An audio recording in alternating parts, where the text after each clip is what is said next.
എന്റെ കൃഷ്ണ, എന്നെ പഠിപ്പിച്ച് ഈ നിലയിലാക്കാൻ വേണ്ടി അച്ഛന് കിട്ടിയ PF-ഉം വീടിന്റെ ലോണും അമ്മയുടെ താലിമാല വരെ കടത്തിലാക്കിയിട്ടാ ഒരു സീറ്റ് ഒപ്പിച്ചത്. നിനക്ക് എത്ര വേണ്ട വേണേലും വാങ്ങിച്ചു തരാം, കട്ട് തിന്നണ്ട. പക്ഷെ എന്റെ കാര്യത്തിൽ ഒരു പ്രത്യേക കണ്ണു വേണം കൃഷ്ണ. പക്ഷെ എന്റെ കൃഷ്ണ, അപർണ എന്നെ പോലെയല്ല. അവൾ ഒരുപാട് റബ്ബറും സ്വത്തുള്ള കുടുംബത്തിലെ കുട്ടിയാ. അതേടി, നീ നിന്റെ കൃഷ്ണനോട് എല്ലാം പറഞ്ഞു കൊടുക്ക്. എന്റെ കൃഷ്ണൻ അറിയാം എന്റെ ദുഃഖം. പൊടി. അവളുടെ ഒരു കുളി ഒന്ന് പെട്ടെന്ന് വാടി.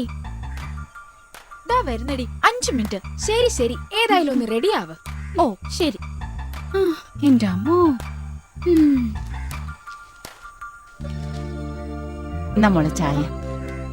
അബു കുടിക്കാൻ പോയിരിക്കാം. അച്ഛനും അമ്മയ്ക്കും ഒക്കെ സുഖാണോ മോളെ? കൊഴപ്പില്ല. മോളിരിക്കേ.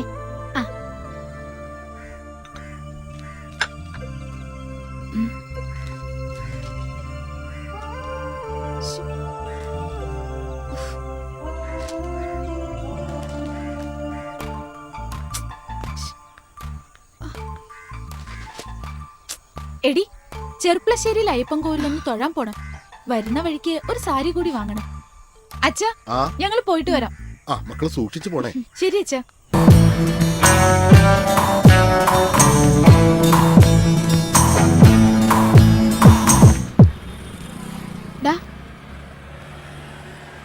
ഞാൻ അമ്പലത്തിലേക്കില്ല, നീ പൊയ്ക്കോ. എനിക്ക് ഡേറ്റ് ആയെന്നാ തോന്നുന്നത്. ഓ നാശം, എനിക്ക് എന്തായാലും പോയേ പറ്റൂ. ഇപ്പൊ തന്നെ നേരം വൈകി. നീ വീട്ടിലേക്ക് പൊയ്ക്കോ. പുതിയ ഡ്രസ്സല്ലേ, നീ തൊടണ്ട. നാളെ ഞാനങ്ങ് എത്തിച്ചേക്കാം. ശരിയടാ, വാ പോവാം.